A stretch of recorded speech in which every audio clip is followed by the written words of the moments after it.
Welcome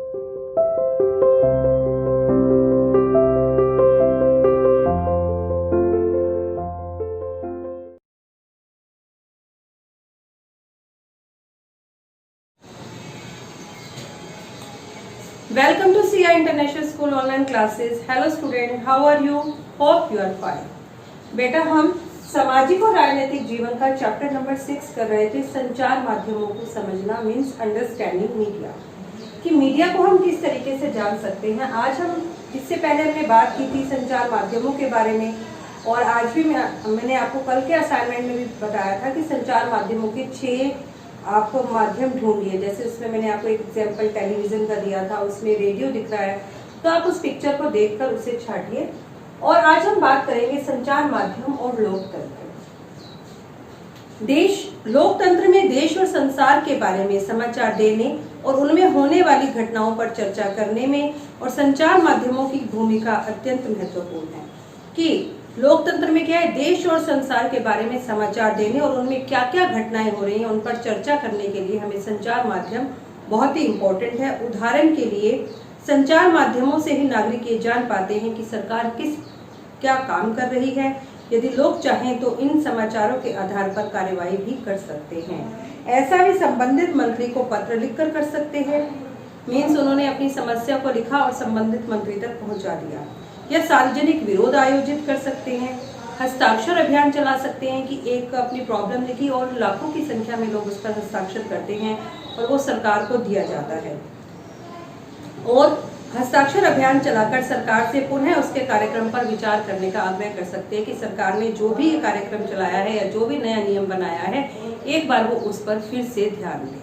ठीक है, तो लोकतंत्र हमारे लिए बहुत जरूरी है। देश विदेश की खबरें हम तक लोकतंत्र के माध्यम से ही संचार के माध्यम से ही पहुंचती है कि इतनी दूर की खबरें हम तक पहुंच जाती है। इससे हम जान पाते हैं कि देश विदेश में क्या क्या हो रहा है। और जो मानव है और जो हम नागरिक है, हम क्या कर सकते हैं, हम उसके आधार पर अपनी राय बना सकते हैं, सरकार के प्रति विरोध जता सकते हैं या सरकार के अच्छे काम पर हम उसे अप्रिशिएट भी कर सकते हैं। जानकारी देने के संबंध में संचार माध्यमों की महत्वपूर्ण भूमिका को देखते हुए आवश्यक है कि जो जानकारी है वो संतुलित होनी चाहिए। संतुलित मतलब उसमें बैलेंस होना चाहिए। जो हम जानकारी दे रहे हैं उसमें सब कुछ बताया जाना चाहिए। कोई ऐसा नहीं हो कि हमने कुछ उसमें ऐड कर दिया या उसमें से हमने कुछ इंपॉर्टेंट पार्ट को हटा दिया हो। आइए अगले प्रश्न पर दी गई एक समाचार के 2 विभिन्न रूपों को पढ़कर हम ये समझें कि संतुलित संचार माध्यम से क्या तात्पर्य है। देखो हमने लिखा भी है संतुलित रिपोर्ट। संतुलित रिपोर्ट क्या होती है, जिसमें उस रिपोर्ट का कोई भी पहलू छिपा हुआ ना हो। ठीक है, आप पीछे देखिए, यहाँ पर 2 रिपोर्ट दे रखी हैं आपकी। देखिए आप ये देख रखे हैं, ये 2 रिपोर्ट दे रखी हैं, एक ये और एक ये। इसमें क्या है, पहली जो रिपोर्ट है वो आपकी न्यूज ऑफ इंडिया की है और दूसरी इंडिया डेली की रिपोर्ट है। पहले हम न्यूज ऑफ इंडिया की रिपोर्ट पढ़ते हैं। प्रदूषण फैलाने वाले कारखानों पर वज्रपात, विरोधियों द्वारा चक्का जाम, यातायात रुका। चक्का जाम मतलब जाम लगा दिया उन्होंने। कारखानों के मालिकों और मजदूरों के हिंसात्मक विरोध ने आज शहर की गतिविधियों को रोक कर रखा। सड़कों पर वाहनों के विशाल जाम लगने के कारण लोग समय पर अपने काम पर नहीं पहुंच सके। कारखाना मालिक और मजदूर सरकार के प्रदूषण फैलाने वाली इकाइयों को बंद करने के निर्णय का विरोध कर रहे हैं। यद्यपि सरकार ने यह निर्णय को जल्दबाजी में लिया, परंतु विरोधियों को यह काफी समय से पता था कि उनकी जो इकाइयां हैं वो गैर कानूनी हैं और इन इकाइयों के बंद होने से शहर में प्रदूषण का स्तर काफी कम हो जाएगा। शहर के एक गणमान्य नागरिक मिस्टर जैन ने कहा, हमारा शहर भारत के एक नए व्यवसायिक केंद्र के रूप में स्थापित होता जा रहा है और इसके साथ साथ यह भी आवश्यक है कि हमारा शहर साफ सुथरा रहे, हरा भरा रहे और प्रदूषण फैलाने वाले कारखानों को यहाँ से हटाना चाहिए। विरोध करने के स्थान पर कारखानों के मालिक और कामगारों को तो पुनर्विस्थापन का प्रस्ताव स्वीकार कर लेना चाहिए। पुनर्विस्थापन मतलब सरकार ने उनको कोई और जगह दे दी फैक्ट्री लगाने के लिए शहर से दूर।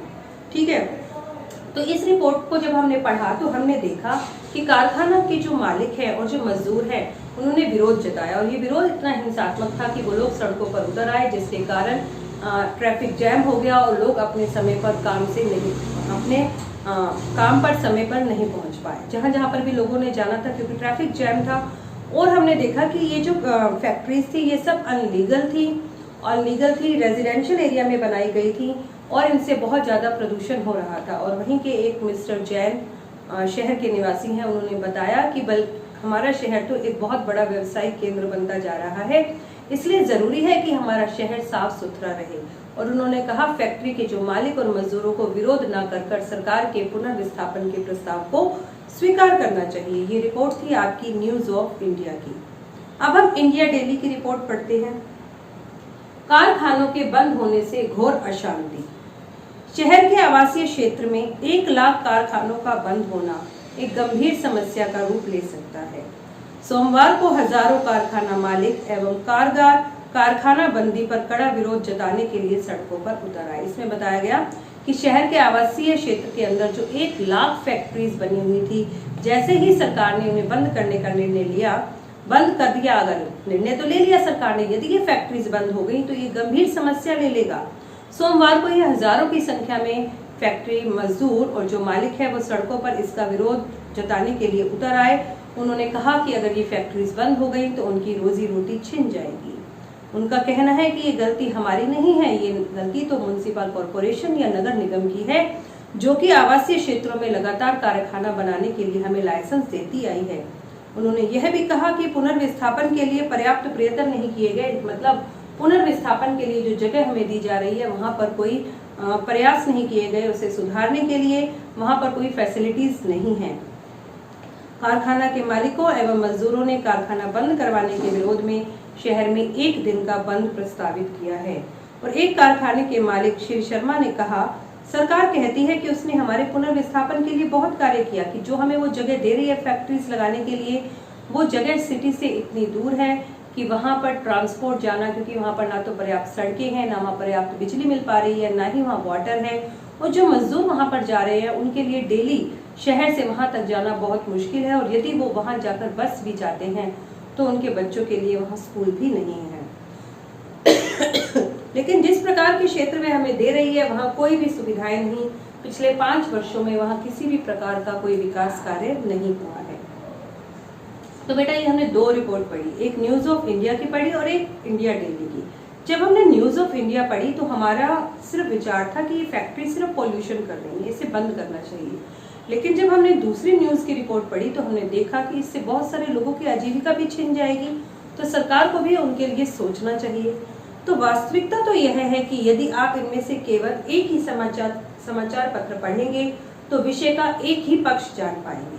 यदि आपने न्यूज ऑफ इंडिया पढ़ा होता तो अविरोधियों की बातें आपको व्यर्थ उत्पात लगती, कि जो विरोध कर रहे हैं वो तो व्यर्थ का उत्पात कर रहे हैं, उनका यातायात में बाधा उत्पन्न करना और कारखानों से शहर में प्रदूषण फैलाते रहना आपके मन में उनकी बुरी छवि अंकित कर देता, कि जो फैक्ट्री मालिक है और जो मजदूर है वो उनका हमारे माइंड पर एक बैड इंप्रेशन पड़ता और हमें ये लगता कि वो बिल्कुल गलत है। और जो मतलब लोग हैं, सरकार ने ये जो नियम बनाया है बिल्कुल ठीक बनाया है।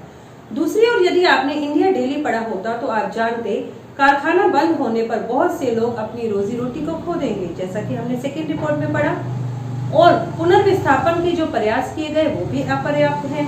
दोनों में से एक भी विवरण संतुलित नहीं है। मतलब न्यूज ऑफ इंडिया में यदि मजदूरों के साथ मजदूरों की अगर रोजी रोटी छिन रही है तो उसके बारे में नहीं बताया गया, लेकिन वहीं इंडिया डेली के अंदर प्रदूषण के बारे में कोई जानकारी नहीं दी गई। तो इनमें से एक भी रिपोर्ट संतुलित नहीं है।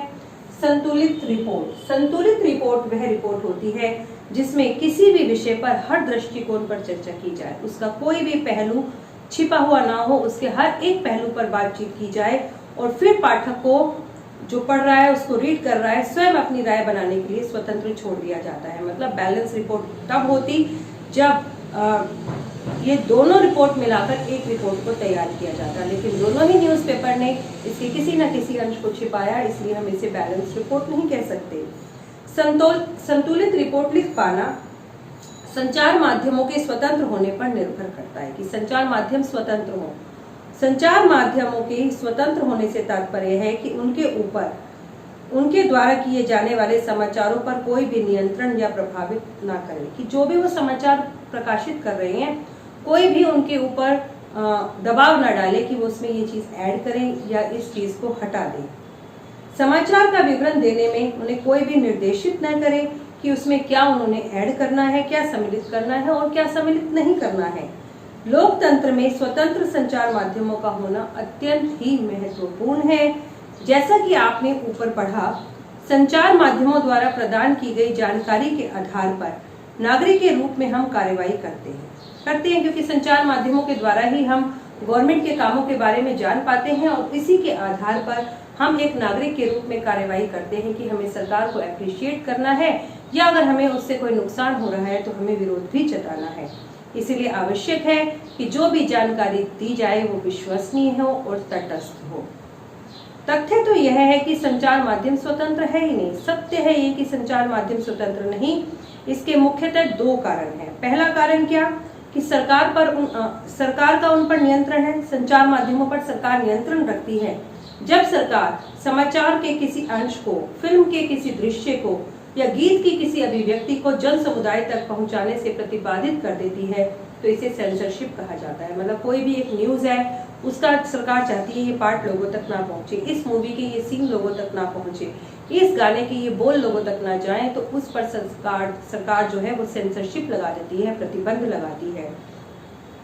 भारत के इतिहास में ऐसे समय आए हैं जब सरकार ने संचार माध्यमों के ऊपर सेंसर लगाया और इसमें सबसे बुरा समय आया 1975 से 1977 तक। ये एक आपातकालीन समय था जब सरकार ने न्यूज पर बहुत ज्यादा नियंत्रण रखा, उस पर सेंसरशिप लगाया कि वो सरकार की परमिशन के बिना किसी भी प्रकार की न्यूज को प्रकाशित नहीं कर पाएगी। तो आज हमने संचार माध्यम और लोकतंत्र के बारे में पढ़ा कि यदि वास्तव में लोकतंत्र है तो संचार माध्यमों को स्वतंत्र होना चाहिए, उन पर किसी भी प्रकार का कोई दबाव नहीं होना चाहिए। संतुलित रिपोर्ट वो रिपोर्ट होती है जिसमें उस कहानी के सभी पहलुओं के बारे में बताया गया हो और कोई भी पहलू छिपाया ना गया हो। सेंसरशिप क्या है? जब सरकार ये चाहती है कि फिल्म का कोई भी दृश्य या गाने के कोई बोल या कोई समाचार लोगों तक ना पहुंचे तो उस पर प्रतिबंध लगाती है, जिसे हम सेंसरशिप कहते हैं। और भारत के इतिहास में सबसे बुरा समय था सेंसरशिप का 1975 से 1977 तक का। ठीक है बेटा, इससे आगे का चैप्टर हम कल रीड करेंगे।